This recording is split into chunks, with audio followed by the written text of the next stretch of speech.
Antarctica, the world's greatest freezer, is melting. Trillions of gallons are draining into the oceans. Sea levels are rising. It's happened before, and it's happening again right now. It's not a question of will sea level rise a large amount. It's only a question of how fast that will occur. How will humans fight back before our cities are inundated? Holding off the sea would be the major employer of the world by 2100.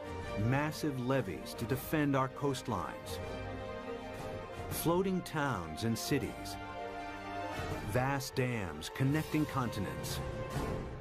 It's our greatest challenge yet, Earth underwater.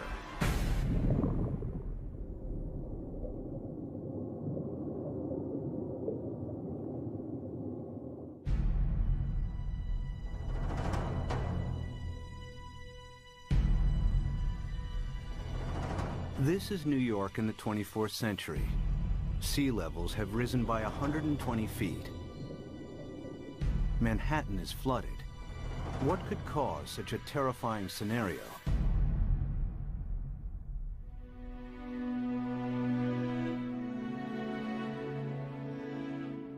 The answer lies here, in Antarctica, where vast amounts of frozen water are locked up in ice.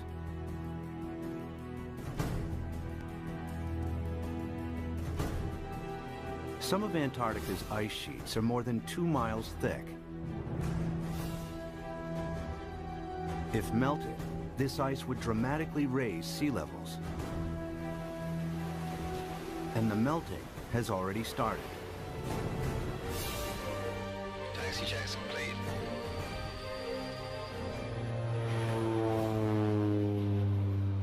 Scientists want to know how much frozen water the continent actually holds, and how much global sea levels will rise if it all melted.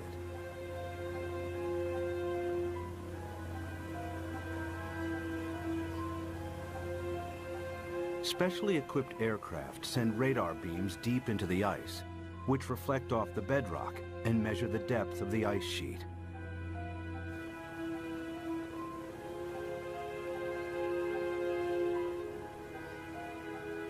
After hundreds of flights, they calculate that Antarctica contains over 90% of the world's ice. Together with Greenland, it's enough to raise global sea levels by an astonishing 230 feet. This is what North America would look like if all of the planet's ice melted.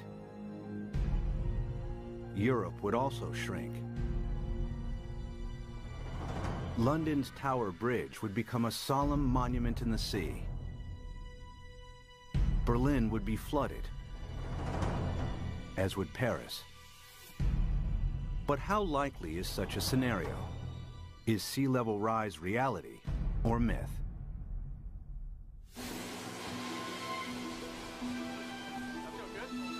Professor Peter Ward is a paleontologist and astrobiologist. He's written extensively on the history of life on Earth.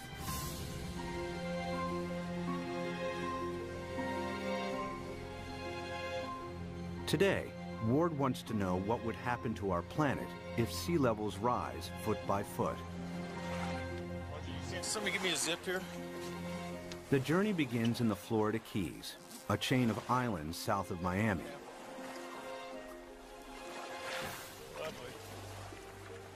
He's looking for clues from the past that may help predict the future of our planet. All right, guys, you want to go swimming? You ready?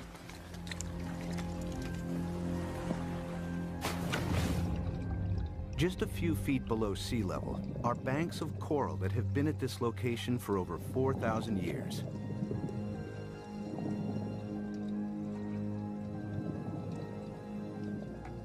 During this period, sea levels have been stable, not just in Florida, but around the world. Just go swimming with me. Come on, boys. But it hasn't always been like this.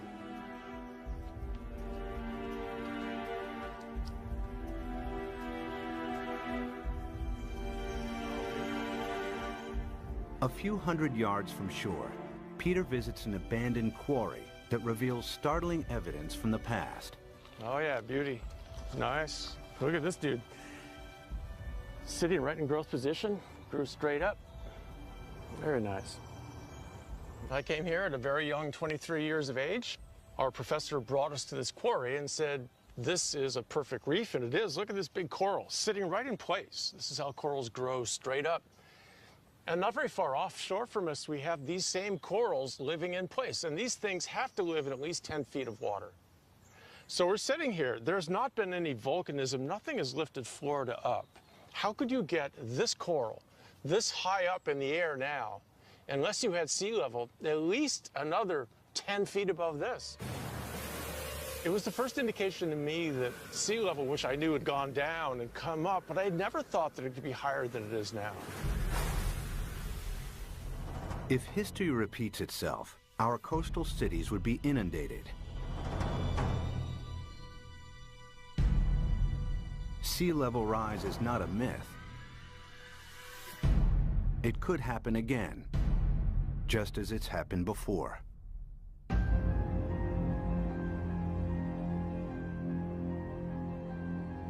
The beginning of the most recent ice age was 70,000 years ago. The ice sheets expanded, the planet's landmass grew, and sea levels fell. Then temperatures rose again. The ice receded. Sea levels climbed and eventually settled at today's coastlines. But global temperatures are on the rise again. This time from humans burning huge amounts of fossil fuels. They produce CO2 and other greenhouse gases that heat up our atmosphere. Whenever global temperatures rise, sea levels follow. We have emitted so much carbon dioxide that the amount of carbon dioxide in our atmosphere has increased by about 1/3 in the last 100 years, and it is now higher than any time since at least 1 million years. We expect about 3, 4, even 5 degrees centigrade warming in this century. The warmer it gets, the faster the sea level rises. That means sea level rise will get faster and faster as we heat up the planet more. Of course, predicting future sea level rise is difficult, as the planet has never before experienced the dramatic increase in CO2 of the last 100 years. But Professor Rahmstorf's climate model predicts a maximum 6-foot sea level rise this century, as higher temperatures kick in.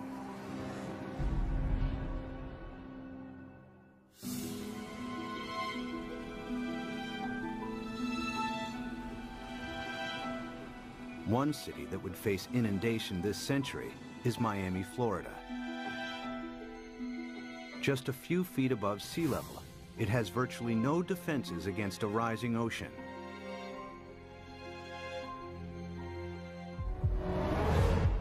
After 1 foot of sea level rise, these beaches would be regularly flooded at high tide. After 2 feet, many roads would be submerged. After 3 feet, if a hurricane strikes, the surging water would overcome sea defenses and cause flooding deep inland. Much of the region's coastal real estate would be ruined. We are looking at millions and millions and millions of dollars of real estate here. And we can assume that every one of these things is $500,000 to $1 million. We've got 100 here, we've got $1 billion in a very short area through here. So our $1 billion of houses, we get 1 meter, 3 feet of sea level rise, and every single one of these houses is useless. Who's going to buy them? What happens to this $1 billion of real estate by the time we get 3 feet? I mean, it's gone. It's useless. It's just, you scrape it off with bulldozers and you just leave it here. That's what will happen. It'll just be left here. And it's not just residential properties that will be affected.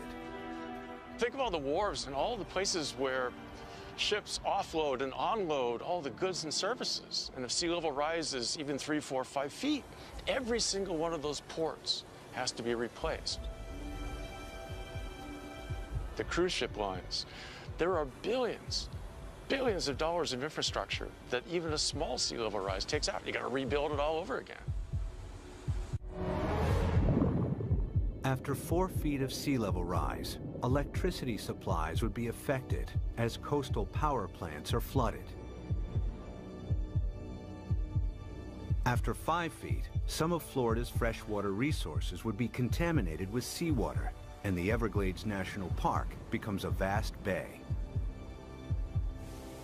After 6 feet, millions of Floridians would have to evacuate the state. So what's going to happen to Florida? By 2100, we'll be at least 4 to 6 feet higher. So this tide, which is not a high tide, will be about here, up to here. There's no way that we can keep the sea back as it rises. Miami-Dade County will be severely diminished.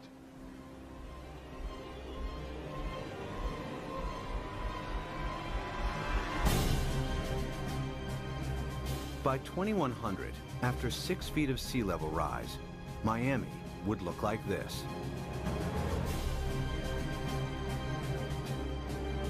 There's no way to prepare for this. You can't put levees around the kind of sea level rises we're in for. We're a city that's only a little over 100 years old. We became a town, an incorporated town in 1896, so we're not that old. But we may not make it for the next 100 years. The only way to prevent Miami from flooding would be to construct a vastly expensive system of levees surrounding the city. It would be a major engineering challenge, as Miami is built on porous ground that allows seawater to seep through. Alternatively, if Miami was flooded, the city would eventually have to be abandoned. There are cities you can save and cities that you can't save. And the choices will be based on, can we dike it off, can we put it off, or is this too expensive, not worth the price, not worth the effort? One city determined to defend itself against the sea is New Orleans, Louisiana. During Hurricane Katrina in 2005, large parts of New Orleans were flooded after a storm surge raised sea levels by 20 feet. The city lies several feet below sea level. Its antiquated locks and levees weren't strong enough to hold back the rising sea. As the storm pushed the Gulf's surging waters into Lake Borgne and onwards into the city's canals, New Orleans' sea defenses broke in 50 places. We had some levee and flood wall failures in the hurricane system, and the combination of that overtopping of the levees and the flood walls that failed caused massive flooding throughout the city. About 80% of the city of New Orleans was flooded following Hurricane Katrina.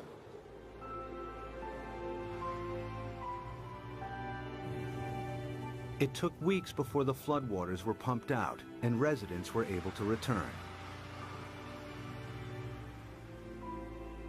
Among them were Victory Wallace Taylor and her son Peter, who returned home to a badly damaged house. The flood was very bad. They wouldn't let us come and see about our house.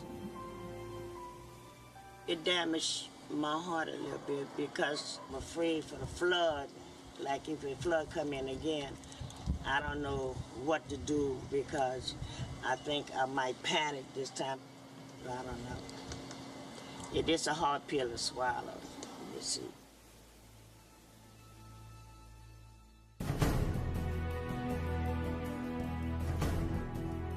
To prevent New Orleans from flooding again, the U.S. government is investing billions of dollars in the city's sea defenses. Along the riverbanks, the U.S. Army Corps of Engineers is strengthening New Orleans' levees and locks. Their work here provides future insight into the kinds of construction that may be needed to protect coastal cities around the world against rising sea levels. We learned a lot of key lessons, and some of the key lessons learned were incorporated into the designs for the Greater New Orleans Hurricane Storm Damage Risk Reduction System. And that system is a series of many different aspects. It has flood walls, it has pump stations, it has levees. There's the series that we call the multiple lines of defense. New Orleans defense takes a unique approach against the rising water by confronting the enemy itself. The flood surge that broke its sea defenses approached the city from Lake Borgne, a lagoon east of New Orleans. It's here where the U.S. Army Corps of Engineers is focusing its efforts. What we've done now is we've moved the defense of the city out. We're about 12 miles from downtown, about 8 miles away from the 9th Ward, which is flooded. What we've done is we've moved the protection from downtown, the heart of the city, left it in there, improved it. We've moved all the way out here, 8 miles out to the edge of Lake Borgne, where we now have this brand new structure which works as a primary line of defense. New Orleans is made up of the best topsoil from the United States that came down the Mississippi River and built up down here. However, back in graduate school, the whole idea was that the better it is to grow something on, the worse it is to build on. Well, this is the topsoil of the nation down here, so it's the worst possible stuff to build in. What you see behind me is the Hawken. It is a pile-driving crane brought in from Seattle, Washington, across the Pacific Ocean, down to the Panama Canal to New Orleans to build this particular gate and the barge gate.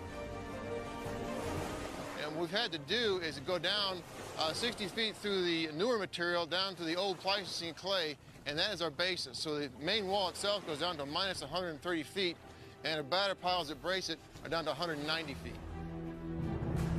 All tall buildings in New Orleans, the dome, everything is based upon piles.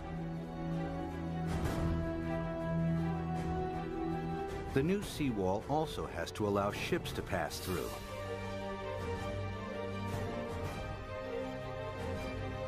Dry cofferdams are put in place to construct barge and sector gates.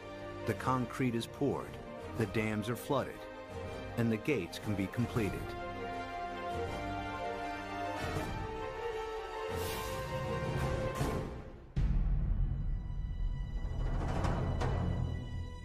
New Orleans' new sea defenses are costing the taxpayer a hefty $15 billion.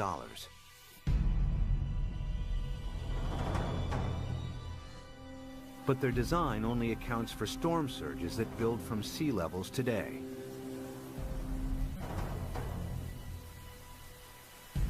If sea levels rise by 6 feet, any storm surge would be higher as well, and the city's sea defenses would have to be heightened at an even greater cost. Not every country can afford to spend billions on sea defenses. In Bangladesh, many of its 150 million inhabitants live at or just above sea level. Merely 3 feet of sea level rise will have a devastating effect on the country's population. Turns out the area of the world that would be most vulnerable to sea level rise would be Asia. The rice-growing river deltas in Asia that are very close to sea level. Even a modest 3-foot rise would put half the rice land in Bangladesh underwater. Bangladesh has over 100 to 120 million people, and that number is rising fast.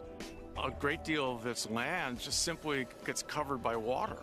And again, once you have salt water coming up, it's not just the land that's covered, it's the intrusion of salt. Even a 3-foot sea level rise wipes out half its rice crop. Their population's going up a third, and their land is being shrunk by a third. You know, you do the math. It's a catastrophe coming at us. Much of Bangladesh is a vast muddy delta that can't be defended. 6 feet of sea level rise spells disaster. It would displace millions, probably at least a few tens of millions of people. Where are they going to go? India's already built a wall between India and Bangladesh. They're anticipating there are going to be a lot of Bangladeshis starting to move, looking for a place to go, and Bangladesh itself is already one of the most densely populated countries on Earth. And then there are another 18 or 20 rice-growing river deltas in Asia, the Irrawaddy in Burma, the Pearl River Delta in China, and so forth, that would be affected in varying degrees by the rise in sea level. By the end of the century, cities and coastlines around the world will be under siege from the rising tides. Everywhere, people will be building levees and sea defenses to fight back.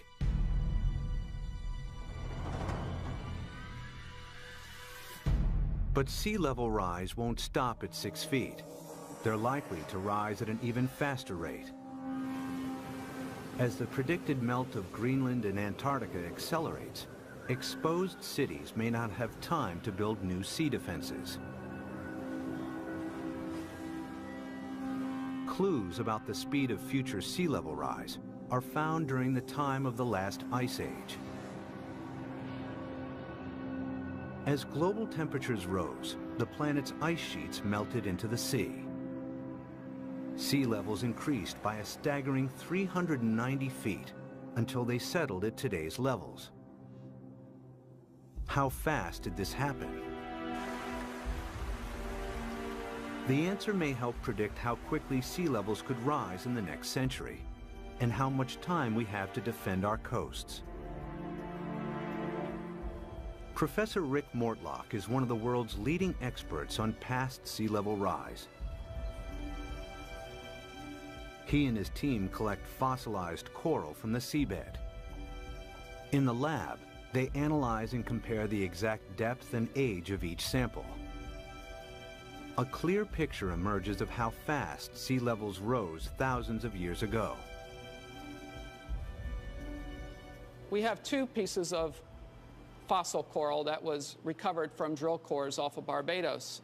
So by dating these samples and knowing the depth at which they were retrieved, we can use that information to create a point-by-point reconstruction of sea level for the last 20,000 years. There's one particular sea level rise of interest. We call it Meltwater Pulse 1A. During that period of time, we believe sea level rose about 20 meters in 500 years, or about 4 to 5 meters per 100 years. If the same happens again, it would translate to as much as 16 feet of additional sea level rise in the next century. Factor in today's affairs, and the rise may be even faster. If we don't get emissions under control, the rate of sea level rise will keep accelerating. And so in the next century, it's not only that we get the additional 5 to 7 feet that we got the last century, that's going to happen, but we add on to that. So now we're looking by 2200, probably at least 15 feet above, and probably 20. By 2100, the cities will know that they are doomed. The coastal cities, anyway. If the oceans rose with accelerating speed, the planet's most exposed cities may not have time to build adequate sea defenses. Sea levels would rise by 16 feet per century. New Orleans could flood, followed by Miami. Miami's the worst off, and New Orleans, those are 2 cities that will have to be abandoned, I imagine. As southern Florida is lost to the sea, other coastal regions will also struggle to hold back the tides. Among them is the San Francisco Bay Area, with its 7.5 million people. The San Francisco Bay Area is particularly vulnerable to sea level rise because of our history. Although the bay is big, it's very shallow. 2/3 of it was less than 12 feet deep. So lots of it was filled and reclaimed. We're standing here on reclaimed land, and all of downtown San Francisco, the financial district, is on reclaimed land. We've already seen 7 inches of sea level rise in the bay over the past century. We know this because the longest continuously operating tide gauge in America is at the Golden Gate. So we have 154 years of data. We're just now beginning to realize with accelerated sea level rise, we're going to have to prepare and have a new plan for how we deal with it in the Bay Area. If sea levels rose by an additional 16 feet per century, hundreds of thousands of people would lose their homes in the Bay Area.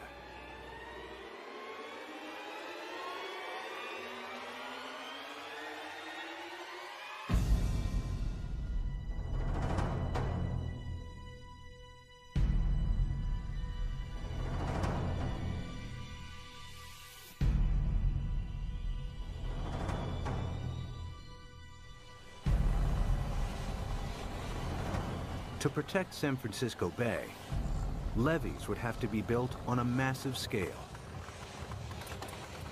The silver lining is the engineering will create so many jobs.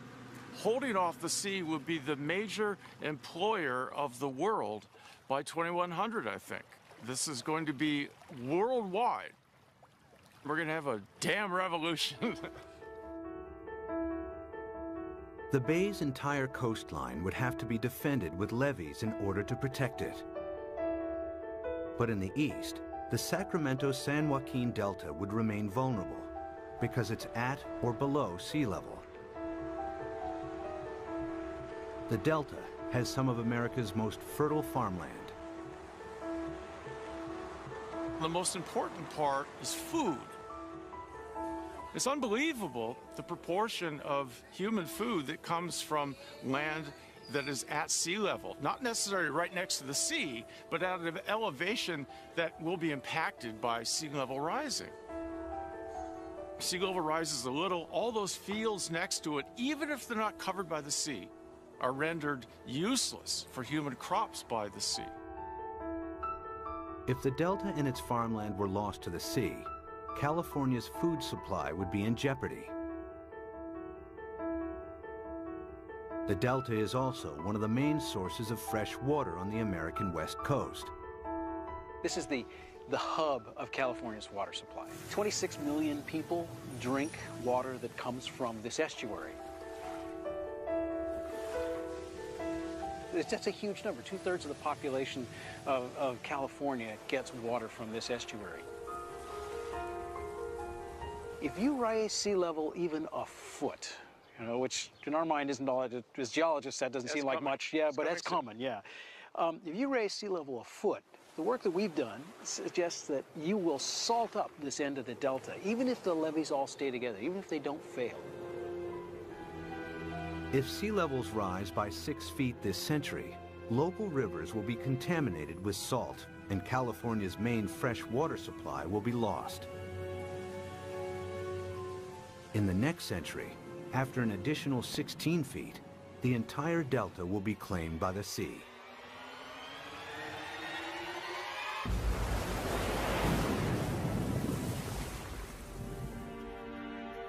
But there may be a way to defend both the delta and San Francisco Bay. San Francisco is among the best, easiest to save. The most radical solution would be putting a big dam right across the bay under the Golden Gate Bridge. On the ocean side, the sea is about 130 feet deep.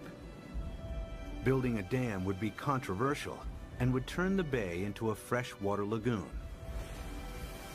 But at a time of intense sea level rise, some may consider this the best option.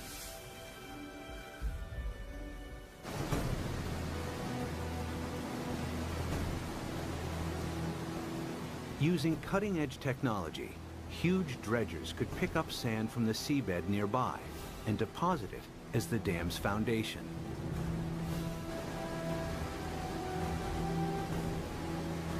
The dam's shallow incline would ensure maximum stability against earthquakes, breaking the power of the ocean waves with ease.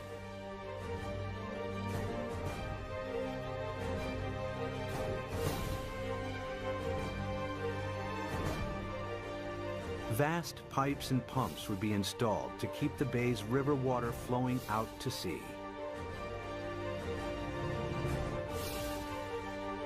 The Golden Gate Dam would cost $2.5 billion and could be heightened to deal with any sea level rise in the future. San Francisco and the Bay Area would be saved.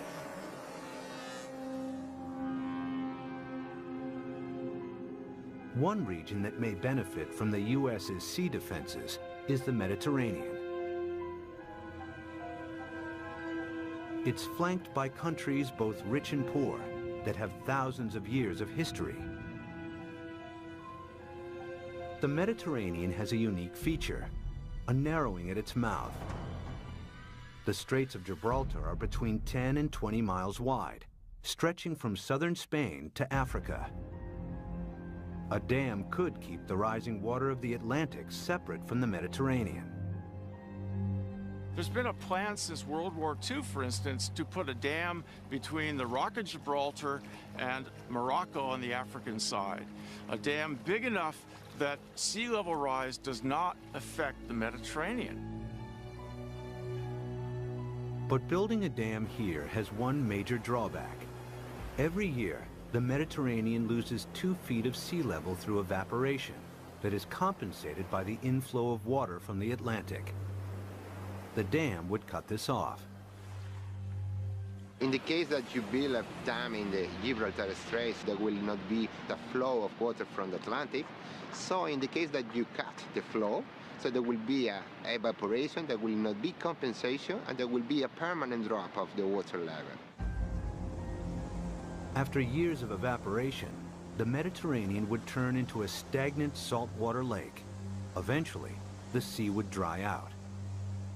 And if then the sea level would rise, let's say another... Sea defense engineer Peter Janssen maps out possible solutions on how to keep the Atlantic flowing while building the world's largest super dam. I looked at the surroundings. I looked at what may be required to make a closure. And then, well, I thought it may be feasible.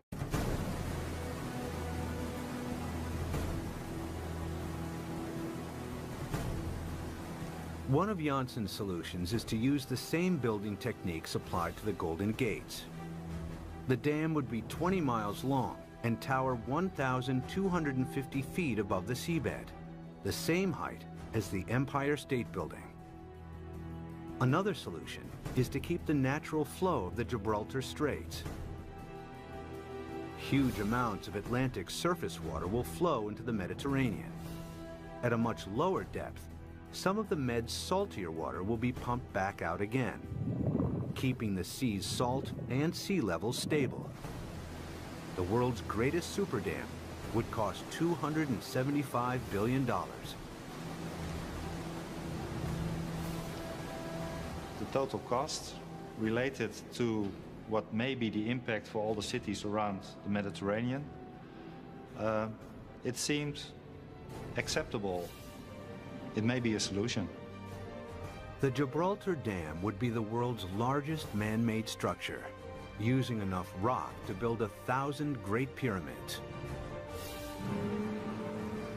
Although the dam would cut off the migration of marine life between the Med and the Atlantic, it would save the entire Mediterranean coastline from flooding.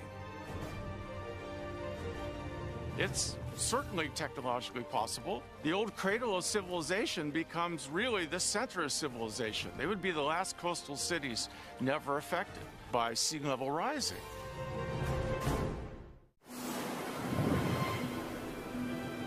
By the end of the next century, sea levels could rise by nearly 22 feet. Some cities may be saved through the construction of super dams. Others that can't be defended are lost to the sea. Exposed countries too poor to build defenses are flooded. Around the world, hundreds of millions are displaced. It's likely that by the 23rd century, the ice sheets will melt at an even faster rate, and that the oceans will rise with increasing speed. The planet's growing population and a continuing hunger for cheap energy could make it worse. The problem that I see again is the number of people. Every new person is going to want housing. Every new person is going to need food, obviously, and want transportation. Let's say that all of us cut our gas emissions. So 6.5 billion of us cut down by a third all our usage, and then we raise the population by a third. All those new people are just adding back to what we've cut away. Some scientists believe that our CO2 levels could quadruple over the next centuries. It would mean reaching CO2 levels last seen over 50 million years ago, when there was no ice on the planet and when sea levels were more than 230 feet higher than today. In the worst case, if we are so foolish as to burn all the fossil fuels so that carbon dioxide increases to more than 1,000 parts per million, then there's no question we will melt all the ice on the planet, which would mean a 75-meter or almost 250-foot rise in sea level. It's not millennia. It's not going to take thousands of years. The forcing of humans is so large that it will do the whole job within a timescale of centuries, I believe. This is the worst-case scenario. CO2 levels triple, global temperatures dramatically increase, and the Antarctic rapidly melts. The world's coastlines are eroded as sea levels rise by an additional 50 feet by the end of the 23rd century. One rich city that would struggle to defend itself is London, Western Europe's largest metropolis. Its main river, the Thames, is tidal, and water levels vary by up to 22 feet. The Thames barrier defends the city against storm surges from the sea. If a tide is unusually high, the barrier closes its gates, and inner London is protected. If sea levels rise by 6 feet, the barrier would have to be replaced by a huge seawall upstream. But if they rise by 50 feet per century, there may not be enough time to build adequate sea defenses. It would be a disastrous situation. It would mean you simply can't inhabit the coastal areas because you will have a continually changing sea level. So we really do not want to go down that path.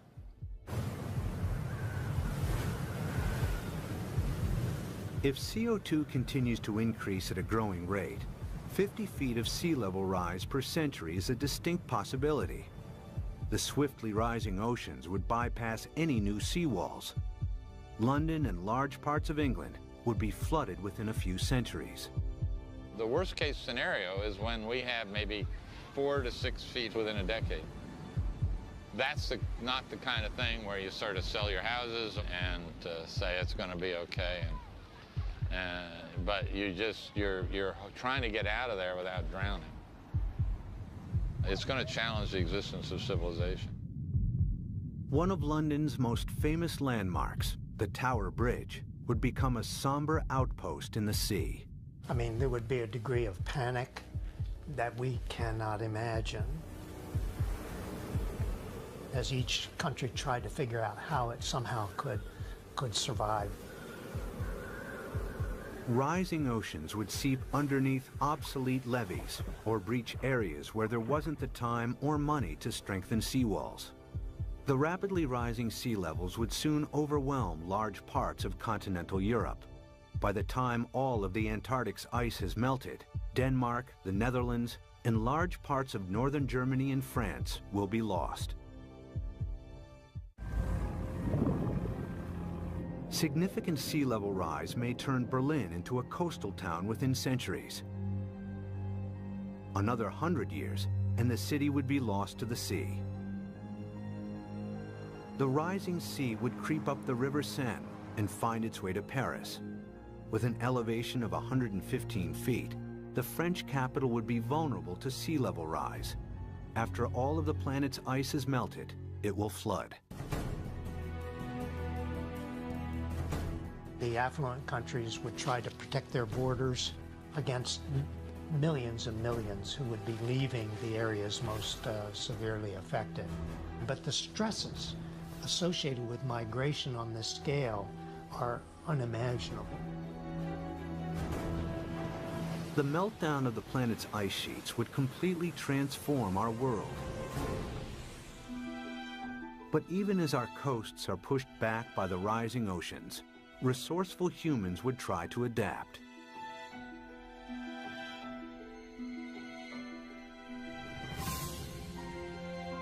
There are already plans to rescue New York.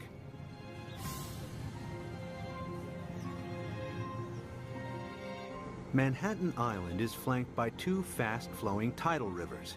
The entire city is directly exposed to the North Atlantic and extremely vulnerable to sea level rise.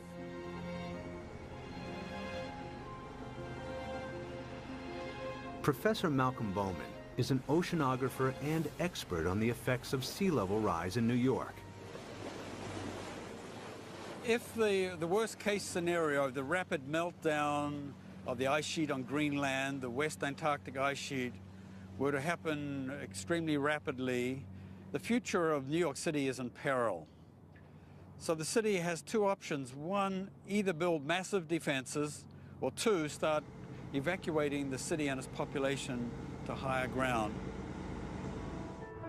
The flooding of New York's underground installations would only be the first in a series of catastrophic events. After the first 6 feet of sea level rise, parts of lower Manhattan would be submerged. If sea levels rise by 50 feet, the water would move into Times Square. Behind me is the Manhattan Bridge, with sea levels rising 250 feet. That bridge would have seawater lapping around the roadway. New York City as we know it would not exist. But there is a way that New York might adapt even to extreme sea level rise. The idea is to build on water. Here in the Netherlands are several communities of floating houses. Koen Olthuis is a visionary architect who believes these houses are the beginning of a new trend in design and construction. So what you will see is that people go and design floating apartment buildings and really floating structures like 200 by 200 meters with roads on top of it and with cars on top of it and houses. Such floating cities could be built with a new lightweight material that's like a concrete sponge. The beauty about floating cities is that you don't have to protect them from nature. They just go on with nature, they live with nature. And they will just go up and down with the water. Olthuis has designed a seawall to protect Manhattan, with floating districts attached to it. New York, we're going to build a new Wall Street around it, around Manhattan.